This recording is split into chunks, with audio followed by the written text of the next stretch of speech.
Hi, my name is Chris Melnick, and I'm a realtor in Halifax, Nova Scotia. When reading about fuel types and sources written as heat/cool and fuel type on listings, it can be quite confusing to understand what they mean, especially if you're new to home ownership or come from a different area that uses different heat sources. To make this easier to understand, I'll break it down. First, we'll talk about fuel types.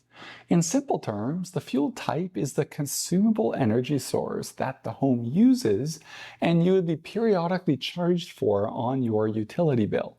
This can include electricity, oil, propane, natural gas, wood, and pellets. Electricity and oil are the most common. Electricity is the most trouble-free as you already have power lines running to your home to supply the electricity. But with oil, a truck has to periodically come to your home and fill your oil tank, depending on how often you use the heat. It can be every month in the winter, or very seldomly in the summer. Since there is a risk of oil leaking, your home insurance will cost more, and your insurance company may require periodic inspections. If you're wondering which source costs more in general, you can watch my other video on heat source costs.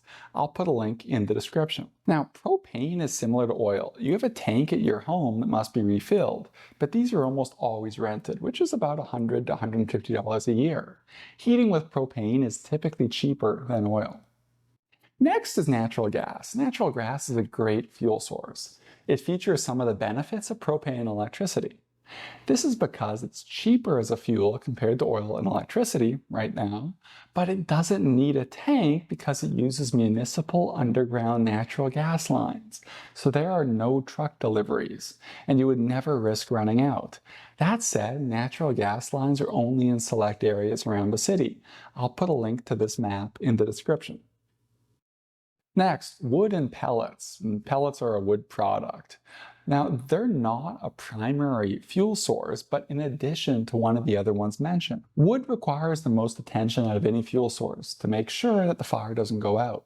You must keep putting logs on the fire. But with pellets, the system automatically dispenses the pellets for them to burn. So you wouldn't have to manually put the pellets in every few hours like wood, but potentially daily. Wood stoves and furnaces are often used as extra sources of heat and can be really cost-effective, especially if you cut down your own trees to burn. Burning softwood is the cheapest heat in Halifax.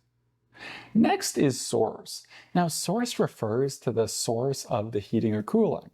On MLS listings, it's written as heat/cool. This is how fuel is turned into the heating or cooling. The different types of sources are electric baseboards, forced air furnaces, boilers, stoves, fireplaces, and heat pumps. An electric baseboard heating system is one of the most common in new construction. That's because it's the simplest, cheapest to install, and allows for the best control of heat. If a home has electric baseboard heaters, every room will have at least one, and every room will have its own thermostat so you can control the temperature individually. These look nearly identical to hot water baseboard heaters, but if every room has a thermostat, you will have electric baseboard heaters. Next, forced air furnace. Forced air furnace can be powered by oil, electricity, propane, natural gas, and once we've even seen a hybrid system that would use oil and wood. In short, the fuel is burned or electricity heats up an element to heat up air. A big fan blows that hot air through the vents throughout the home. This circulating air can be beneficial to health. A negative aspect of this is that there's only one thermostat to control the temperature. Oftentimes the registers or vents in each room will each have adjustable dampers to vary the amount of air coming out of the vents in an attempt to control the temperature, but it's far from precise. Next, boilers. In simple terms, a boiler is just something that heats up water. Just like a furnace, it can use electricity, oil, propane, or natural gas to do so. The hot water is used to heat the home by one of these methods. One, baseboards, which is just water flowing through pipes that dissipates heat at the baseboards. This looks very similar to electric baseboards, but if it has a boiler, it's a hot water baseboard. Next, in-floor radiant heat, which is just water flowing through pipes that are encased in concrete floors themselves. And finally, radiators. This is just water flowing through pipes that lead to radiators. These are really only found in homes that are over 50 years old. Now, with boilers, you typically have at least a few zones. What this means is that you can have a few different temperatures in different pipes so that different parts of the home can be on different thermostats.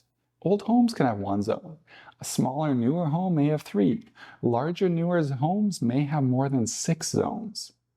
Next, fireplaces and stoves. A fireplace can burn wood, natural gas, or propane. These are mostly used for decoration, but can be still used as heat. A stove is a much more efficient way to burn wood, pellets, propane, natural gas, or oil. Since it's mostly exposed, there's more surface area to transfer the heat. Next, heat pumps. Heat pumps are a more advanced and expensive technology.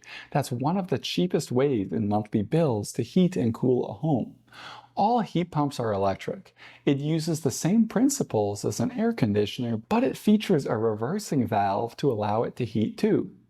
That said, heat pumps are not effective to heat a home if it gets too cold outside. Just like a fireplace or stove, they're considered a secondary heat source too, in addition to one of the other heat sources already mentioned. Every heat pump will have the compressor on the outside that looks like this or this.